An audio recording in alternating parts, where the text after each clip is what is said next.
Hoy nos acompaña en el Tesoro de la Isla el padre Dionisio, monje bizantino del monasterio de la Transfiguración del Señor en la ciudad de Pigüé.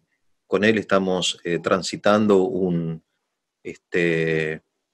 ciclo de programas titulado ¿Quiénes somos?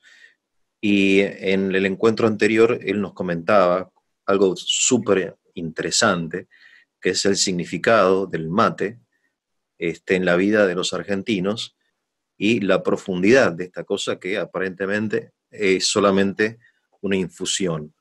Dionisio, ¿cómo estás? Hola, buen día, ¿qué tal? Qué gusto verte otra vez, Igualmente, Eugenio. Eh, seguimos Estamos preguntándonos quiénes compartiendo somos, ¿no? estos momentos con un mate a distancia, ¿eh? Acá Ahora en la pandemia te está ofrezco un prohibido mate tomar. virtual. En la pandemia no se toma mate, o no se comparte Mira, el mate, mejor dicho. Se toma, pero no se mira, comparte. claro, claro. Y Eh, bueno, pasa que depende de las circunstancias. Obviamente que sí, sí, eh, sí. tocar algo tan profundo como este hábito es algo que no puede no tener consecuencias, ¿verdad? Y lo mismo que sucede con algo tan nuestro y tan importante, porque no podemos vivir sin ello, que es nuestra lengua.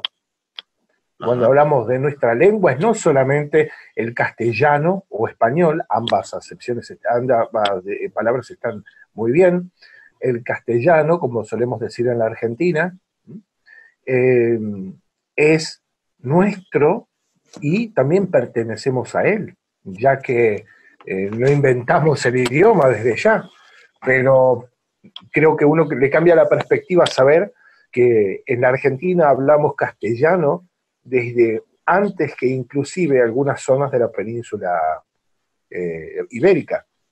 Ah, Hay mira. muchos lugares donde popularmente, en la época en la cual vinieron los fundadores de nuestra civilización, donde no se hablaba corrientemente castellano, y nosotros empezamos nuestra historia hace ya 500 años y un poquitito más, con una forma particular de hablar este idioma de Castilla, como se dice en el campo también, hablar Castilla, ¿sí? Es una expresión muy antigua, que viene hasta el día de hoy. ¿Y qué es esto que hablamos? ¿Es un idioma aparte, como querían en la época de, de Sarmiento, hacer un idioma argentino? ¿Se puede inventar algo así? ¿Es lo mismo que los demás? ¿Es una deformación? ¿Es un logro? ¿Qué es? Esto a lo largo de la historia ha traído todas las posiciones habidas y por haber. Está el enamorado del particularismo nuestro, argentino, particularmente rioplatense, y está el que lo detesta a muerte como una deformación injusta del idioma. Este tipo de posiciones fue graduado a lo largo del tiempo con distintas medidas. ¿Sí? Hace una punta de años, de 50 años para atrás, era bastante impensable que se utilizara el habla informal, nuestro querido vos y el voceo, como parte de una conversación formal o en la literatura, ¿sí? Y hoy corremos el riesgo de suprimir los modos formales para nosotros en la lengua, todo por una popularización de todos los ámbitos. Entonces, como vemos a lo largo del tiempo, hay perdón, hay desde alergia a los particularismos hasta veneración excluyente. Mi punto es que ni en una punta ni en la otra se encuentra la verdad. Creo que hay que tener una visión más amplia del idioma, sobre todo mirando cómo es en otros lugares, y descubrir que muchas de nuestras expresiones que creemos que son tan excluyentes y tan propias, son propias del español tradicional, del saber del campo, que se ha trasladado, que ha tenido una formulación, pero que no es excluyente, es un modo especial en que lo vivimos.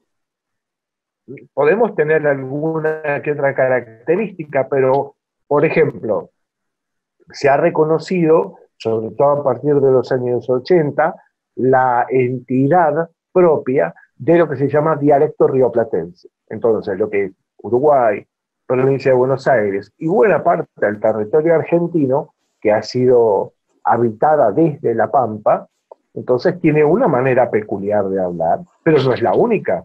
Es tan argentino el modo de Cuyo y de San Juan, como de Corrientes, Misiones, y como de Salta y Jujuy, Santiago. Cada provincia, ni hablemos de Córdoba, que también tiene su dialecto peculiar, pero sus particularidades no son excluyentes. Y desde mi punto de vista, cuando valoramos lo propio, creo que sería muy bueno saber que eso se comparte con otros. Por ejemplo, nosotros hemos recibido un castellano que se fue formando a lo largo de la Edad Media, en la cual predomina el uso del vos. Pero luego, por eso no es exclusivo del Río de la Plata, uno puede, hay zonas desde Guatemala, buena parte de Centroamérica, buena parte de Colombia, y ni hablemos de otros países como Chile, parte de Bolivia y Paraguay, inclusive Uruguay. Ese vos que aparece es el uso antiguo del castellano, que quedó predominante solamente acá, porque en otros lugares se buscó unificar la lengua en torno a la lengua formal, en la cual luego de muchos siglos se volvió a usar el tú de una manera coloquial, pero había desaparecido en una época en el castellano. Entonces, nuestras particularidades van sedimentando una historia que después, claro, al llegar acá nuestra unidad de formación, nuestro modo de pertenencia al Imperio Español fue desde el principio ser parte del reino del Perú. Y el Perú, con su capital Lima, es ahí donde España ponía, digamos así, aclimataba a sus hombres, a su gente que traía a España, los aclimataba al continente con una condición que era aprender el quichua.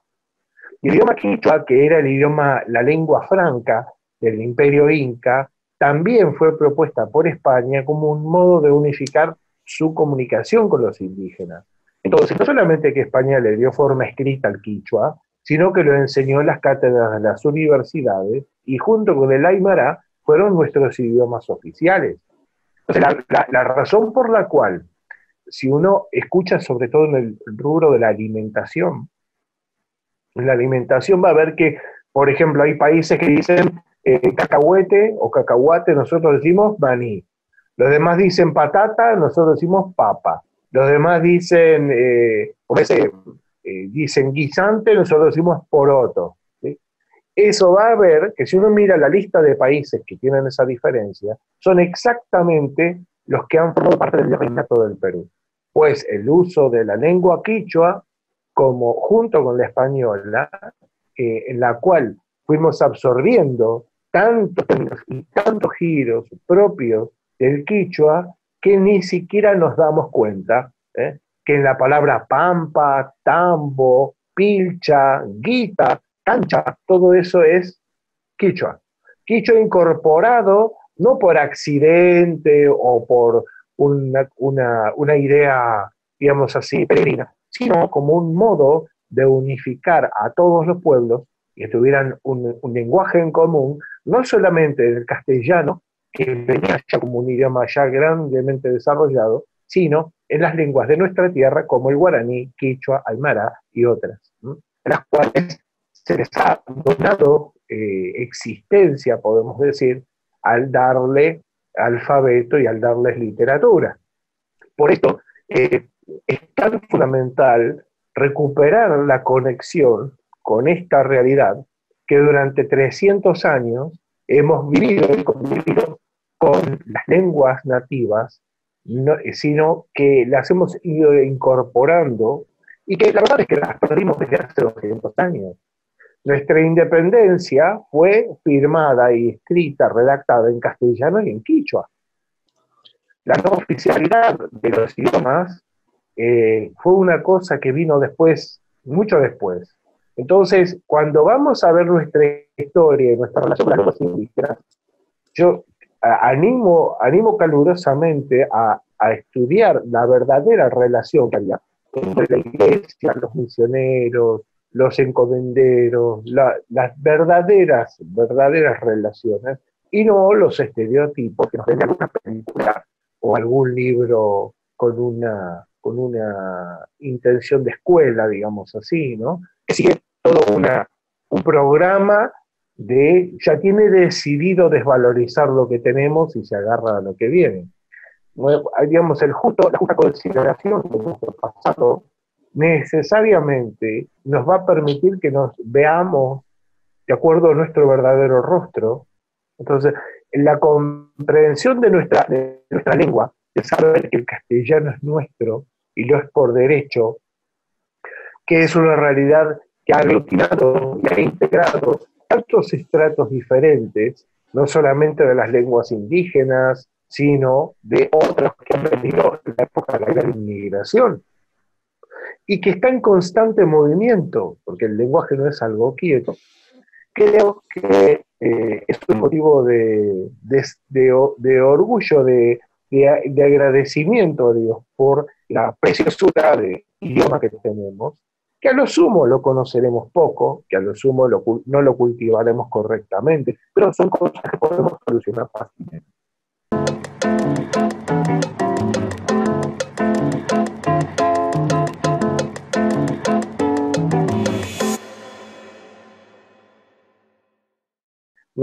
Nuestro país fue grande cuando estuvo abierto al mundo. Si no, fijémonos, nuestra España de Carlos V y de Felipe II, y nuestra Argentina cuando estamos abiertos a todas las ideas del mundo y a poder profundizar mucho más allá de lo que teníamos.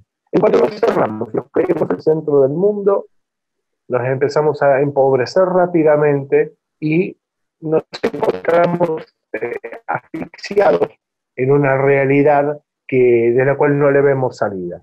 En cambio, basta empezar a conocer el mundo que nos rodea para apreciar lo bueno que tienen los demás y para saber valorar lo que hemos recibido. Como dicen, hay cosas que se arreglan trabajando y hay otras que se arreglan viajando. Sí, hay madres que se curan viajando y otros se curan trabajando. Y creo que entre esos dos, a nosotros creo que nos viene bien, nos vendrá bien buenos viajes y también ser más metódicos y comprometidos con lo que creemos que estamos llamados a hacer, ¿verdad? El problema no es creerse que uno está llamado a lo grande, sino no entregarse el trabajo. Aprender esa disciplina. Sí. Te interrumpo un segundo, discúlpame, no se escucha muy bien, hay un problema de señal. El diálogo anterior, cuando hablaste del mate, me pareció muy interesante porque es un símbolo, digamos, de la argentinidad y que tiene una profundidad que merece la pena penetrar, digamos, ¿no? Ahora, el gran símbolo, entiendo yo, del hombre es la lengua. Digamos, Aristóteles dice que el hombre es un ser que habla, a diferencia, digamos, es lo específico nuestro, ¿no? Y en este estudio que hacemos, en este intento de entendernos los argentinos, me parece que el tema que tratás hoy es el gran tema, el tema de cómo hablamos, qué es lo que hablamos. Y eso que dijiste vos me llevó a pensar esto de que no solamente la lengua nos pertenece, sino que nosotros pertenecemos a ella. Es decir, que hoy hay una corriente que a mí no me gusta mucho, pero que es interesante, es la programación neurolingüística, quizá la PNL, que has escuchado hablar, ¿no? Que, y un poco la idea es que cuidando las palabras, lo que decimos, cómo lo decimos, qué es lo que pronunciamos, vamos formando también nuestras actitudes, nuestros sentimientos, nuestros conocimientos. Totalmente. En este sentido, el español nos está formando, nos ha formado, digamos, pertenecemos a esta lengua, pensamos en esta lengua que es específica y a su vez abierta, universal, que ha tenido la elasticidad para incorporar muchas palabras extrañas, ¿no? Y bueno, y realmente es una lengua preciosa. Aparte, yo pienso, y con esto termino, Dionisio, discúlpame, Que la España la España que llegó acá es la España del siglo de oro. Es la España de Cervantes, de Lope de Vega, de Teresa de Jesús, Teresa de Ávila, de Juan de la Cruz. Es el momento más espléndido de la lengua española, ¿no? Y que, Sí. ¿no?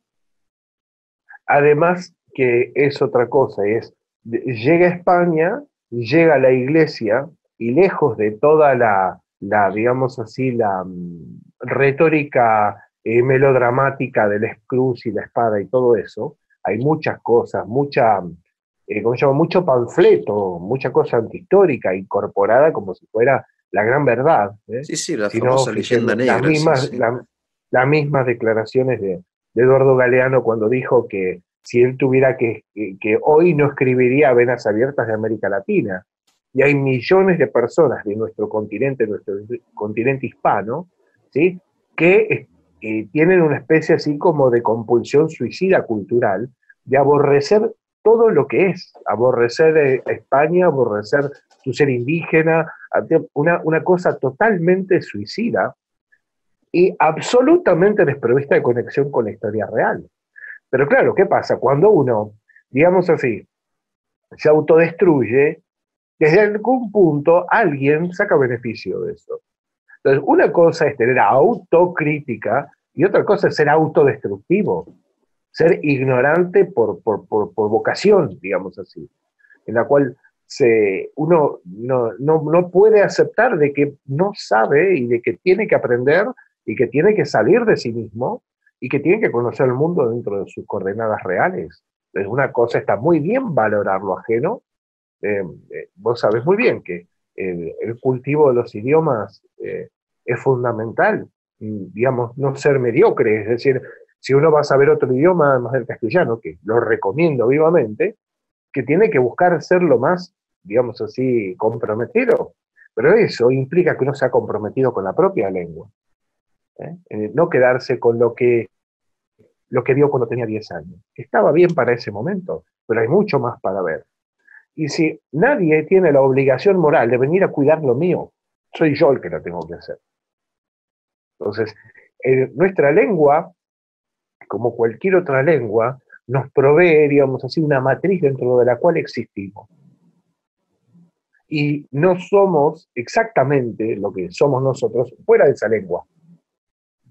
De hecho, las personas que hablamos varios idiomas vemos que nuestros pensamientos toman distintas formas en distintas culturas. Totalmente. Porque no encuentran que la lengua propicia determinadas cosas y otras las inhibe. No hay elementos como para expresarlo del mismo modo. Entonces, a veces la traducción es algo un poco, no digo imposible, pero requiere de un cuidado más propio de un cirujano que de un carnicero, con todo el cariño que le tengo a los carniceros.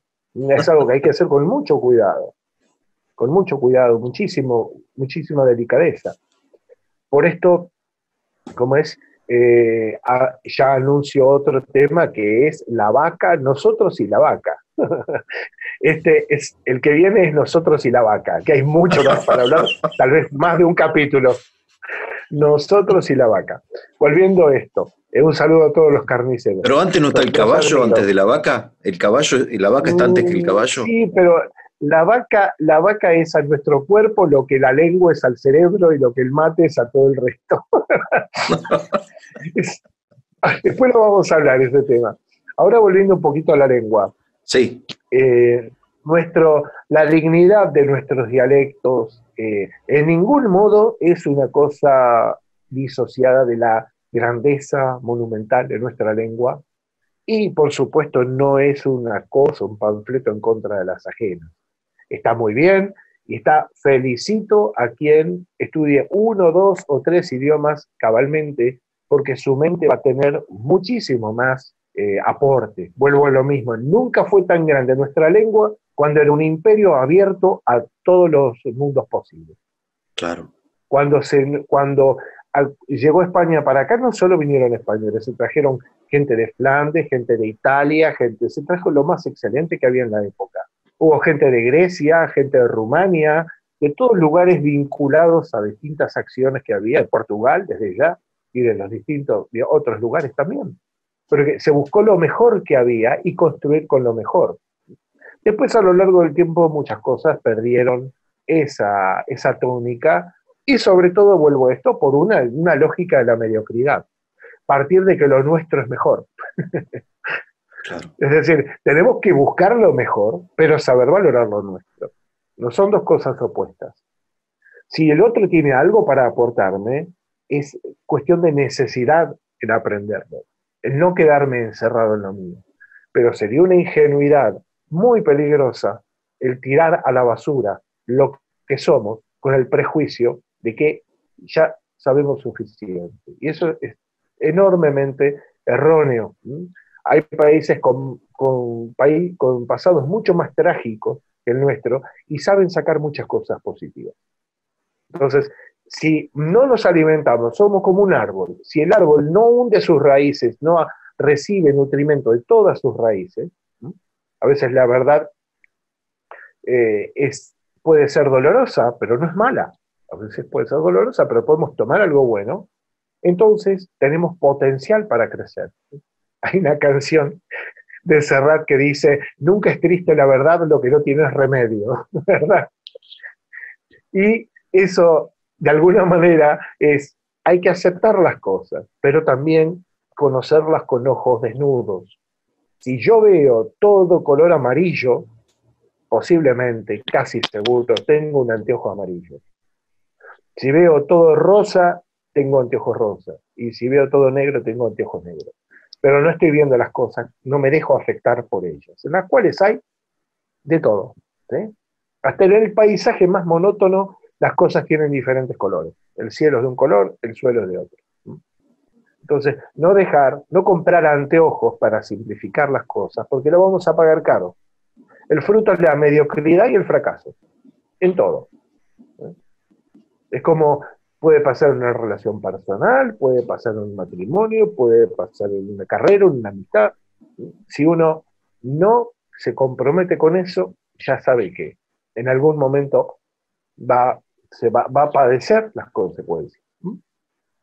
Por eso le doy gracias a Dios por la lengua maravillosa que, al decir de nuestro querido emperador Carlos V, él decía que hablaba en italiano con las bellas mujeres, en francés con los diplomáticos, con el caballo en alemán, con el caballo, y con Dios hablaba en castellano, porque era la lengua para hablar con Dios.